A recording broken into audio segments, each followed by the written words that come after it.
चला, आज एका खूप वेगळ्या पण तितक्याच महत्त्वाच्या विषयावर बोलूया. आज आपण अशा वाटांबद्दल बोलणार आहोत ज्या स्त्रियांसाठी ठरवून दिलेल्या आदर्श मार्गाच्या पलीकडच्या आहेत. हो, या वाटा सोप्या नसतात, पण त्या स्वतःच्या खऱ्या ओळखीकडे घेऊन जातात. पाहूया तरी कसा असतो हा प्रवास. हा प्रश्न आहे स्वराचा. आणि खरं तर हा प्रश्न फक्त तिचा नाहीये. हा आपल्यापैकी अनेकांच्या मनात कुठेतरी दडलेला असतो. स्वरा समाजाच्या अपेक्षा आणि स्वतःच्या इच्छा यांच्यामध्ये उभी आहे आणि तिच्या मनातला हाच गोंधळ आपल्याला एका विचार करायला लावणाऱ्या प्रवासावर घेऊन जाणार आहे. तर सुरुवात करूया स्वराच्या गोष्टीपासून. स्वरा जी लग्न आणि कुटुंब या तथाकथित आदर्श वाटेवर अगदी व्यवस्थित चालली होती, पण तिच्या मनात आता याच ठरवून दिलेल्या चौकटींबद्दल काही प्रश्न निर्माण होऊ लागले होते. ही चौकट म्हणजे काय? तर लग्न, घर आणि मुलं. जणू काही हाच एक ठरलेला रस्ता आहे जो प्रत्येकीने चालायलाच हवा. स्वरा याच चौकटीत जगत होती, पण तिच्या आत मात्र एक वेगळाच संघर्ष सुरू झाला होता. आयुष्यात कधीकधी अशी वळणं येतात जिथे इतरांचे अनुभव आपल्याला आरसा दाखवतात. स्वराच्या बाबतीतही तसंच काहीसं झालं. तिच्या विचारांना खरी चालना मिळाली ती तिच्या दोन खास मैत्रिणींशी बोलल्यावर. या दोघींनी आयुष्यात दोन अगदी वेगवेगळ्या पण तितक्याच धाडसी वाटा निवडल्या होत्या. बघा, एकीकडे आहे सायली. तिने घटस्फोट घेतला आणि लगेच समाजाने तिच्यावर कलंकित असल्याचा शिक्का मारला. पण महत्त्वाचं काय, तर आज ती स्वतःच्या निर्णयामुळे शांत आहे, समाधानी आहे. आणि दुसरीकडे आहे रिया. तिने आणि तिच्या पतीने मूल नको हा निर्णय घेतला. लोकांनी तिला स्वार्थी म्हटलं, पण ती आपल्या जोडीदारासोबत एक परिपूर्ण आयुष्य जगतीये. या दोघींचे अनुभव स्वराला आतून हलवून गेले. सायलीचे हे शब्द ऐका, किती खरंय ना.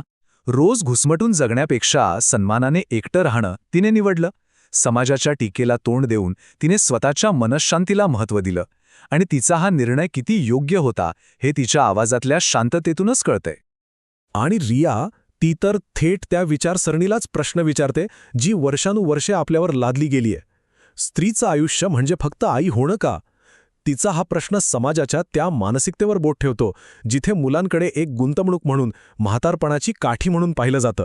आतापर्यंत आपण पाहिलं की तिच्या मैत्रिणींच्या निर्णयांनी तिला कसं विचार करायला भाग पाडलं. पण मग तिच्या स्वतःच्या आयुष्यात एक अशी घटना घडली ज्यामुळे तिला ह्या चौकटीचा खरा अर्थ समजला. तिला तिच्या कामात यश मिळालं, पण त्या यशाची एक अनपेक्षित किंमत तिला चुकवावी लागली. ऑफिसमध्ये तिच्या कामाचं, तिच्या मेहनतीचं कौतुक झालं आणि तिला सिनियर मॅनेजर म्हणून प्रमोशन मिळालं. हा तिच्यासाठी खूप मोठा आणि अर्थातच खूप आनंदाचा क्षण होता. पण हा आनंद फार काळ टिकला नाही. घरी ही बातमी पोहोचताच अभिनंदनाऐवजी प्रश्नांची सरबत्ती सुरू झाली. तिच्या यशापेक्षा तिच्या वाढलेल्या जबाबदारीमुळे घरातल्या कामांवर काय परिणाम होईल याची चिंता तिच्या सासूबाईंना जास्त होती. म्हणजे बघा, तिच्या यशाला कौतुकाऐवजी एक समस्या म्हणून पाहिलं गेलं. आणि सासऱ्यांनी तर थेट त्यांच्या पारंपरिक विचारांनाच वाट मोकळी करून दिली. त्यांच्यासाठी स्त्रीचं यश हे कुटुंबाला प्राधान्य देऊनच मिळायला हवं. तिच्या करिअरमधली ही प्रगती म्हणजे जणू काही कौटुंबिक कर्तव्यांकडे केलेलं दुर्लक्षच होतं. एवढं सगळं ऐकल्यावर काय होणार? ज्या यशासाठी तिने इतकी मेहनत घेतली होती तेच यश तिच्या घरात एक समस्या बनून उभं राहिलं. तिचा सगळा आनंद, सगळा उत्साह एका क्षणात नाहीसा झाला. पण म्हणतात ना, प्रत्येक अंधारानंतर एक प्रकाशाचा किरण असतोच. स्वराच्या या गोंधळलेल्या परिस्थितीत तिला आधार मिळाला तिच्या आईच्या, ललिताच्या शब्दांमधून. त्यांनी तिला एक पूर्णपणे नवीन आणि सकारात्मक दृष्टिकोन दिला. ललिताने सायली आणि रियाच्या निर्णयांकडे कसं पाहिलं हे खूप महत्त्वाचं आहे. त्यांनी या निवडींना कमजोरी नाही तर एक प्रकारची ताकद मानलं. तुटलेलं नातं सन्मानाने संपवणं किंवा स्वतःच्या इच्छेने वेगळा मार्ग निवडणं हे स्वतःची शांती शोधण्याचे मार्ग आहेत हे त्यांनी स्वराला पटवून दिलं. आणि तिच्या प्रमोशनबद्दलचा सल्ला तर बघा, किती समजूतदारपणा आहे यात. सासरच्यांच्या भीतीमागचं खरं कारण त्यांनी ओळखलं. तो राग नव्हता, तर बदलत्या जगाची धास्ती होती. त्यांनी स्वराला तिची संधी न सोडता कृतीतून स्वतःला सिद्ध करण्याचा मार्ग दाखवला. तर मग स्वराच्या या संपूर्ण अनुभवातून, तिच्या मैत्रिणींच्या निर्णयातून आणि तिच्या आईच्या सल्ल्यातून आपल्याला काय शिकायला मिळतं? सुखी आयुष्याची व्याख्या प्रत्येकासाठी वेगळी असू शकते, नाही का? आणि ती कशी घडवायची हेच आता आपण पाहणार आहोत. इथे 3 खूप महत्त्वाचे मुद्दे आहेत.